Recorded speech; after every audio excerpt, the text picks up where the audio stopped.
Yen besuk Maryang eman yen wonten grahana ning sasi srengenge kembar leliw. Terus nih. Lintang alit gumlareng siti. Ngono.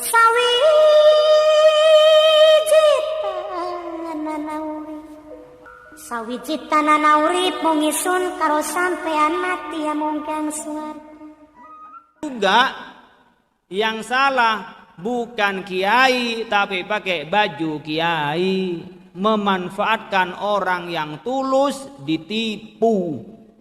Ya, itu ada begitu itu. Ya, makanya kan sekarang ini lagi rame-ramenya soal nasab. Wah. Nasab gimana nasab? Kalau perdebatan nasab kepada Rasulullah SAW itu untuk mencari secara keilmuan referensinya di mana. Ini Syekh Ubaidillah itu punya anak siapa? Jadi dari Syekh Muhajir kemana, Al-Uraidi kemana, itu bagus nyari silsilah. Secara akademik itu bagus.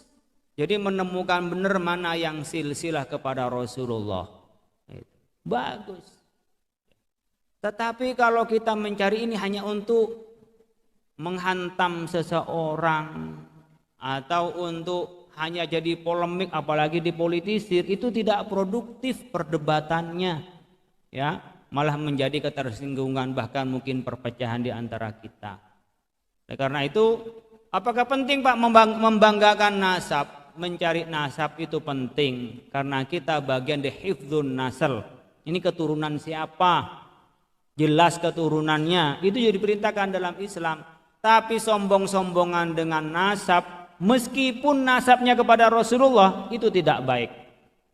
Apalagi nasabnya nggak jelas, disombongin lagi. Ya.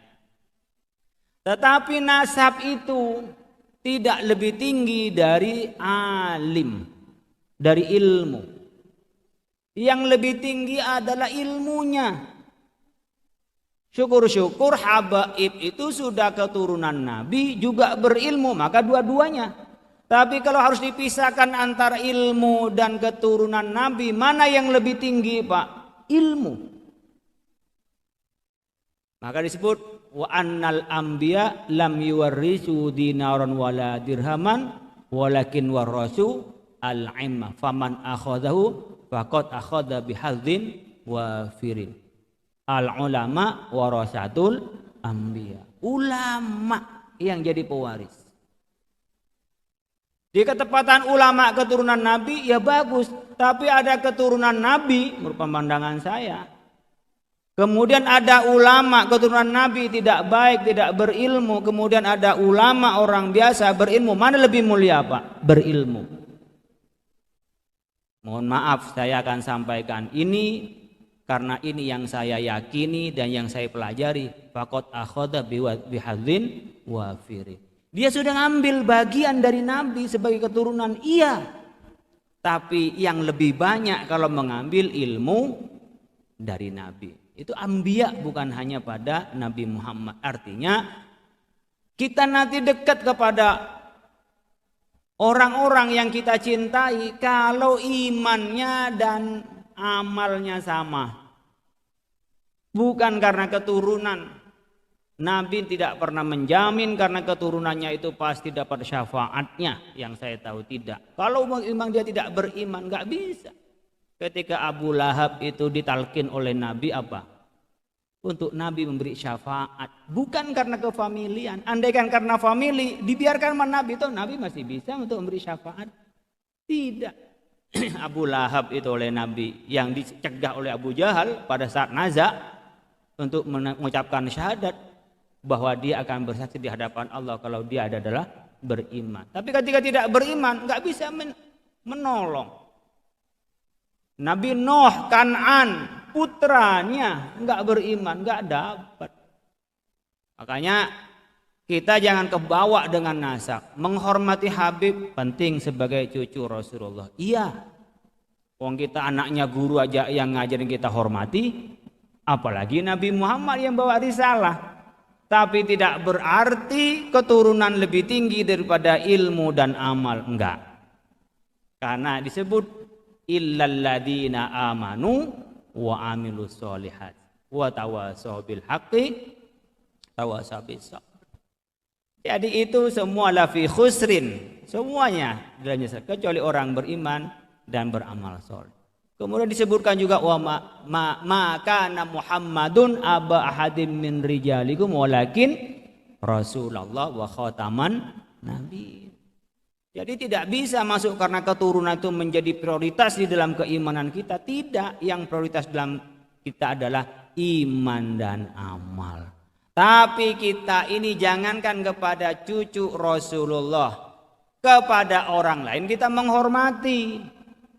Tapi jangan sampai nasab melebihi ilmu, iman dan amal. Jangan sampai.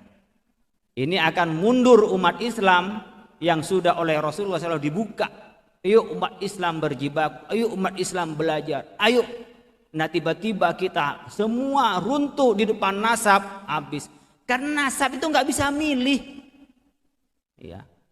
Mirip dengan kita kan nggak bisa milih mau hidung mancung atau mancung ke dalam. Kan nggak bisa milih. Saya lahir di Madura, kan nggak bisa milih saya lahir di Mekah. Nggak bisa. Jadi seakan-akan kita nggak bisa upaya untuk dekat kepada Allah. Allah memberikan ruang untuk dekat kepada Allah dengan apa? Dengan ilmu, iman dan amal soleh. Menurut saya perdebatan nasab itu soal saya nasabnya kepada siapa dicari masing-masing iya.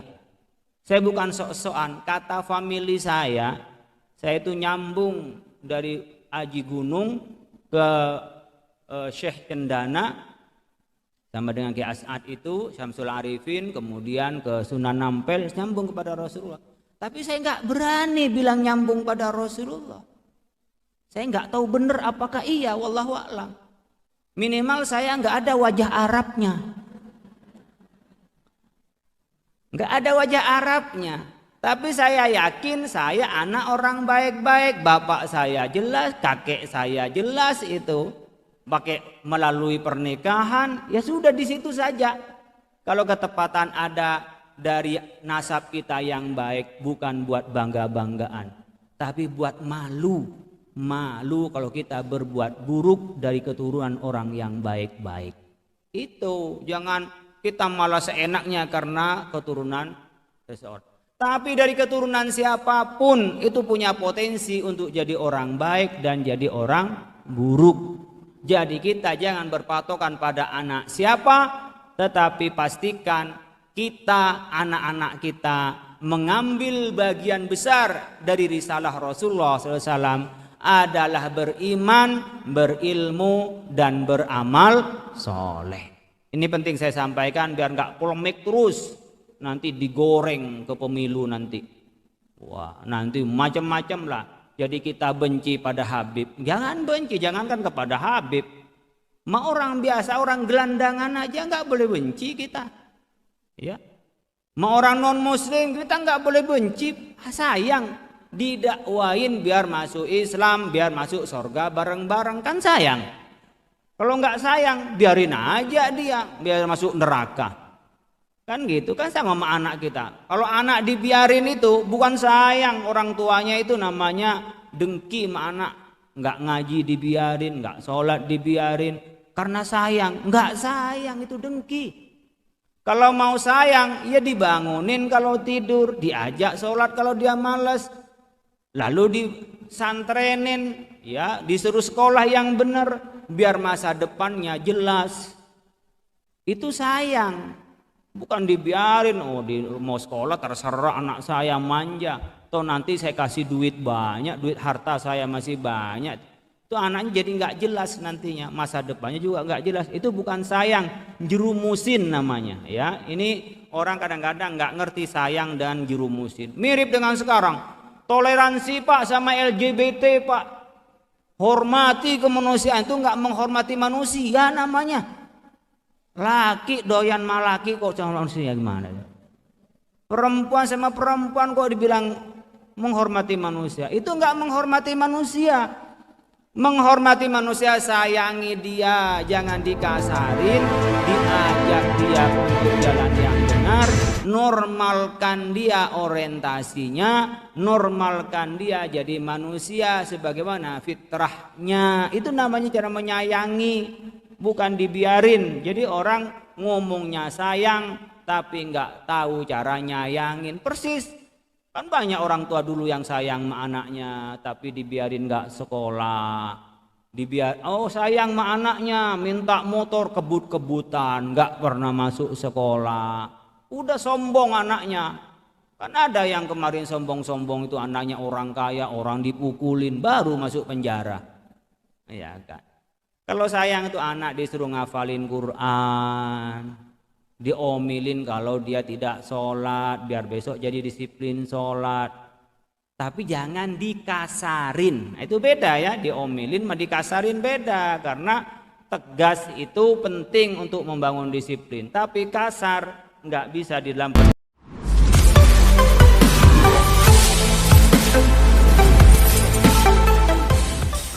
Jadi sebenarnya jadi gini, banyak orang-orang mantan muhibbin yang awalnya belum bisa lepas jadi muhibbin karena tidak bisa membedakan ini antara keilmuan, antara kewalian sama nasab. Ada nggak Pak Alwi yang berilmu?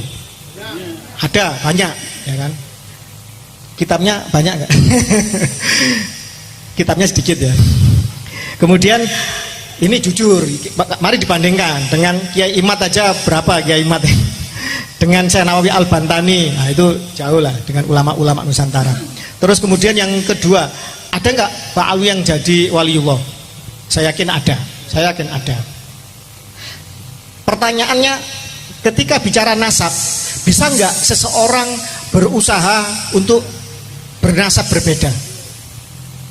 Tidak bisa.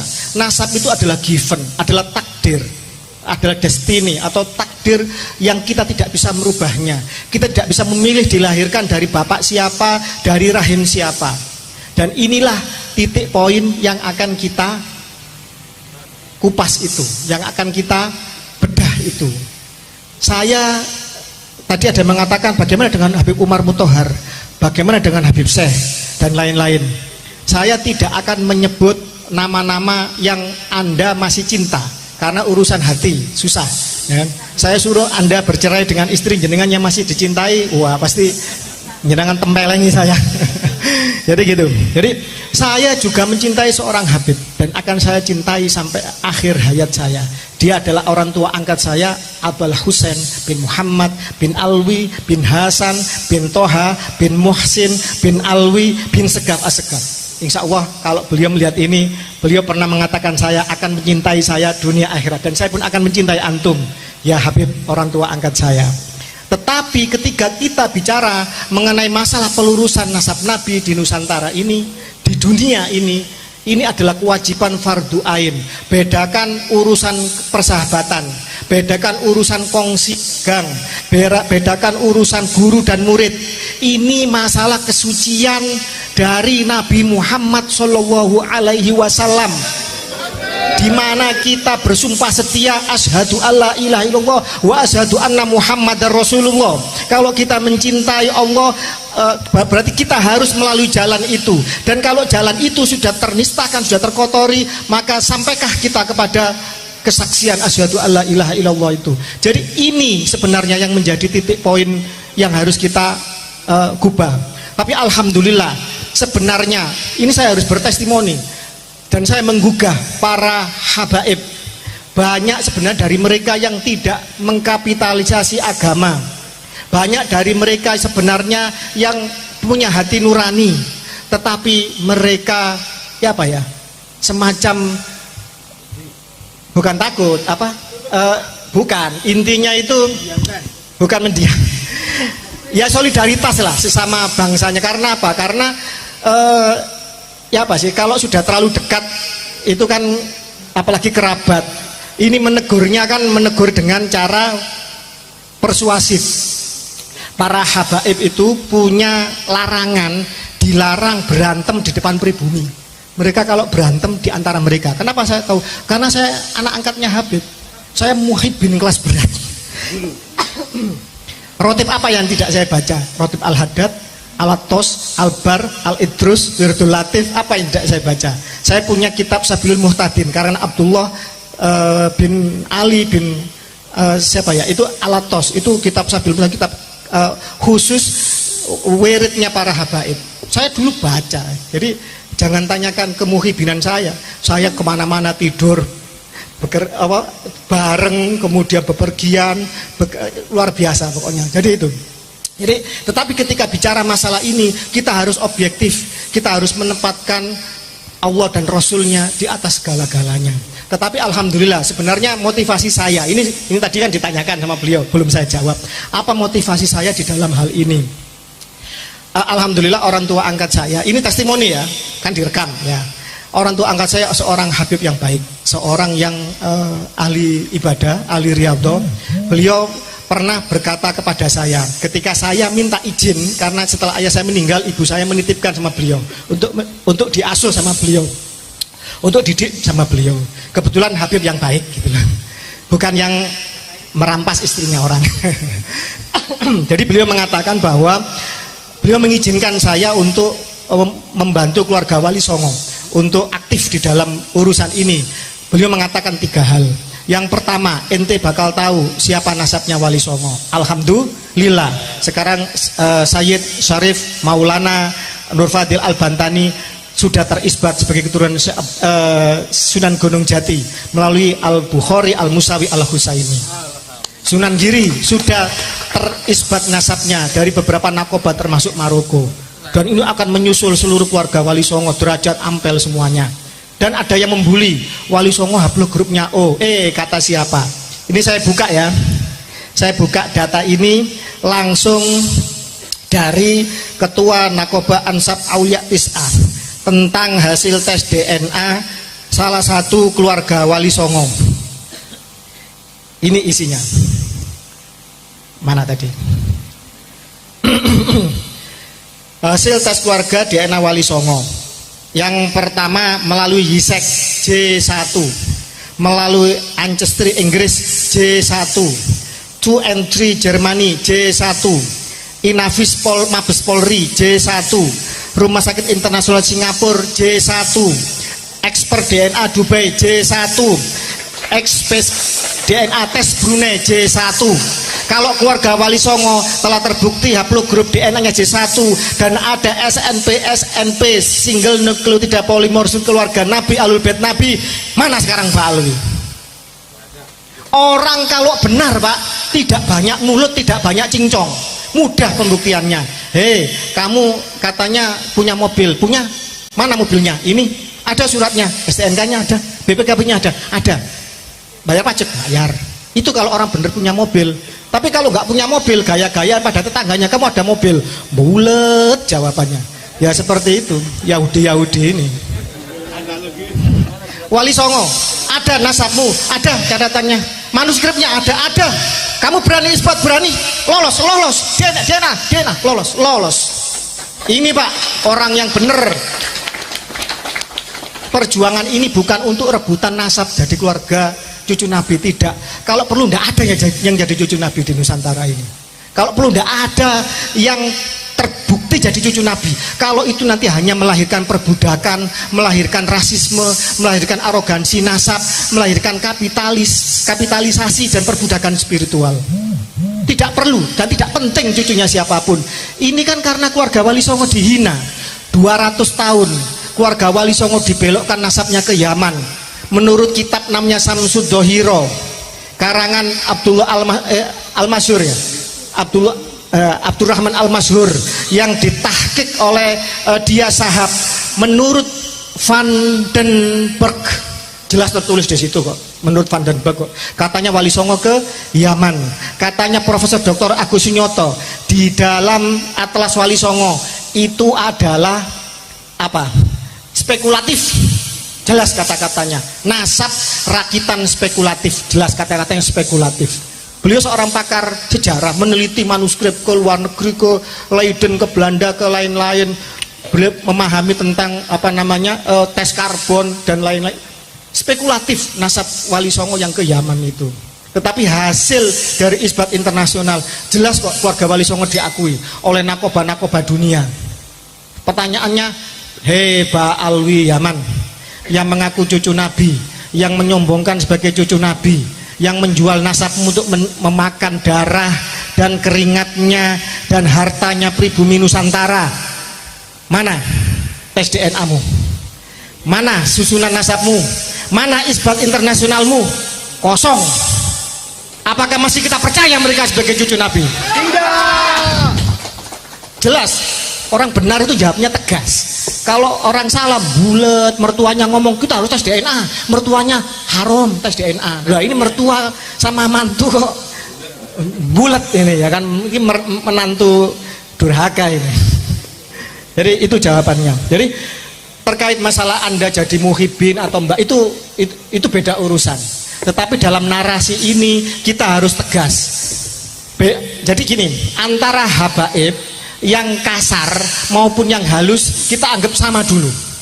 Selama mereka menarasikan dirinya sebagai cucu Nabi, wajib kita mempertanyakannya. Siapapun dia, guru, misalkan guru kita pun, apakah saya tanya, apakah guru Anda maksum, terjaga dari noda dan dosa? Guru kita tidak maksum, mungkin salah. Pertanyaannya, bukankah Mbah Hasyim As'ari, Mbah Mun dan lain-lain, mereka kan selalu menjual itu. Kiai-kiai sesepuh kita dikatakan mengakui mereka sebagai muhibbin. Pertanyaannya sekali lagi saya katakan, apa sebutan mereka untuk kiai-kiai kita? Ahwal dan ajam. Apa ahwal itu? Katanya paman saudara dari ibu. Sebenarnya itu plesetan dari anjing. Honden and verboden apa? Anjing dan pribumi dilarang masuk. Itu adalah peribahasa yang ditetapkan oleh Belanda ketika segregasi kelas di zaman penjajahan. Ajam apa? Orang di luar bangsa Arab. Loh, mereka loh yang bukan orang Arab, orang Kaukasus. Mereka itu orang Bani Khazar. Saya sudah menulis, coba dicari bahwa mereka adalah keturunan dari Khazar. Tes DNA mereka membuktikan itu. Situs DNA Yahudi membuktikan itu. Kemudian mereka menyebar ke semua bangsa. Mereka menjadi Yahudi Sephardic, Yahudi Askenazik, menjadi Yahudi Kaifen, Bene, Koji, Igbo, Alfa. Dan mereka datang ke Indonesia dibawa oleh siapa? Kitab Al-Istizadah karangan Alwi, ya, Muhsin bin Ali bin Abdurrahman bin Ubaidillah, cucu dari Mufti Tarim pada zaman itu, Abdurrahman bin Ubaidillah. Itu jelas-jelas mengatakan mereka 100% diangkut oleh Belanda. Bahkan mereka sangat tamak, sangat serakah, dan bahkan kemudian disayangkan oleh para ulama-ulama Hadramut sendiri. Ini yang nulis Pak Alwi sendiri ini, bahwa mereka menyayangkan kenapa kok mau bekerja kepada penjajah kafir harbi yang menjajah negeri muslim. Bahkan kemudian mereka mau menyuap ulama-ulama Tarim supaya melegalkan pernikahan rasisme atas dasar kafaah, bahwa perempuan-perempuan mereka haram, hukumnya zina, dikawin oleh di luar mereka, termasuk Baraja. Mana Baraja? Termasuk golongan Al-Irsyad. Padahal Baraja, Al-Katiri, At-Tamimi ini adalah asli Bani Quraisy keturunan Ismail. Tetapi ketika mereka datang ke Nusantara, mereka disuruh untuk mencium tangannya orang-orang Yahudi yang ngaku cucu Nabi ini. Pak, ini penipuan 200 tahun. Mohon maaf, tidak hanya Indonesia yang pernah mengalami seperti ini. Orang-orang Khazar mengaku sebagai cucu Nabi. Mereka membuat dinasti Fatimiyah. Rajanya bernama Ubaidillah Al-Habib. Itu suka menyodomi orang di tengah pasar. Baca kitab sejarahnya Larry Gornick dari Koinuko, seorang Yahudi yang pernah diusir kabilahnya Nabi Muhammad. Dia seorang sejarawan dan seorang matematikawan. Baca dinasti Fatimiyah, bagaimana raja-rajanya, sultan-sultannya melakukan kebiadaban. Kemudian mereka menuhankan Ali, mereka merofido Syiah, itu menjadi Syiah yang sangat-sangat menuhankan Ali. Mereka melencengkan ajaran Ahlul Bait Nabi menjadi ajaran yang sesat. Mereka juga menyusup di banyak negeri dan bangsa. Mohon maaf, King Richard Inggris haplogrupnya G, bapaknya Henry haplogrupnya I, ibunya putri Prancis. Kok bisa? Bapaknya I, anaknya G. Ini mengobarkan perang salib ketiga. Bagaimana seorang Yuya, wazir agung Mesir, haplogrupnya G, dia kemudian menjadi wazir agung, menjadi mertuanya Fir'aun Amenhotep ketiga. Dia yang pertama kali mengangkat Fir'aun menjadi Tuhan, dan dia sendiri menjadi Father of God. Anaknya nanti Anem dan Ai itu juga menjadi Father of God. Nanti dia juga akan meracuni Fir'aun Tutankhamun, menyusup ke segala bangsa mereka. Bagaimana Stalin juga menyusup untuk melakukan pemberontakan revolusi Bolshevik 1917 di Rusia, meruntuhkan 3 abad kekuasaan dinasti Tsar Rusia Romanov yang dibantai oleh mereka. Dia kemudian membuat kelaparan, 7 juta orang mati. Dia membantai pemimpin Lenin dan seterusnya, sesama komunis, kalau nggak salah 11 juta orang. Dia mengobarkan perang dunia kedua, 70 juta orang mati. Bagaimana grup G yang lain, Al Capone, menjadi penjahat mafia Sisilia Italia. Jelas-jelas dia seorang Yahudi Italia. Dalam dirinya ada G, P303. P303 ini, kode ini juga ada di dalam Pak Alwi Yaman. Yang bicara ilmu pengetahuan, Pak, bukan saya yang bicara, ahli genetik. Bagaimana ikonoklasme di dalam Bizantium atau Romawi Timur, ikonoklasme ini menghancurkan ikon-ikon Kristen Ortodok di zaman itu. Ketika kemudian banyak yang ditulis jadi lupa. Dimana ketika Raja Leo ketiga bersahabat dengan Hagan Bihar, seorang raja bangsa Khazar, haplogrup G. Kemudian dia punya anak Konstantinus V, dinikahkan dengan Siksak atau Iren, anaknya Kagan Bahar itu, raja Raja Khazar itu. Kemudian akhirnya punya anak Leo keempat, Leo ketiga, Konstantinus kelima, dan Leo keempat ini menghancurkan simbol-simbol agama Kristen Ortodok, sehingga sampai hari ini Kristen Ortodok yang banyak di Rusia begitu bencinya kepada orang-orang Khazar yang ada di Israel. Jangan salah kalau Rusia hingga saat ini mereka tidak akan pernah setuju dengan gerakan Zionis Israel karena dendam sejarah di masa silam. Bagaimana pada zaman itu Iren atau Siksak ini yang jadi permaisuri Konstantinus kelima, dia membuat pakaian Khazar menjadi populer di negara Bizantium atau Romawi Timur, yaitu memakai kerudung dan baju kayak rok gitu loh. Ya kayak Habib itulah. Pakaian secara tidak sadar itu akan membuat kita terkooptasi. Kita terkooptasi secara budaya, maka akal pikiran kita, kesadaran kita juga akan terkooptasi. Jadi jenengan harus bangga pakai blangkon, harus bangga pakai sarung, harus bangga pakai baju surjan, harus bangga dengan lambang wayang yang ada di yang ada di rumah-rumah Anda.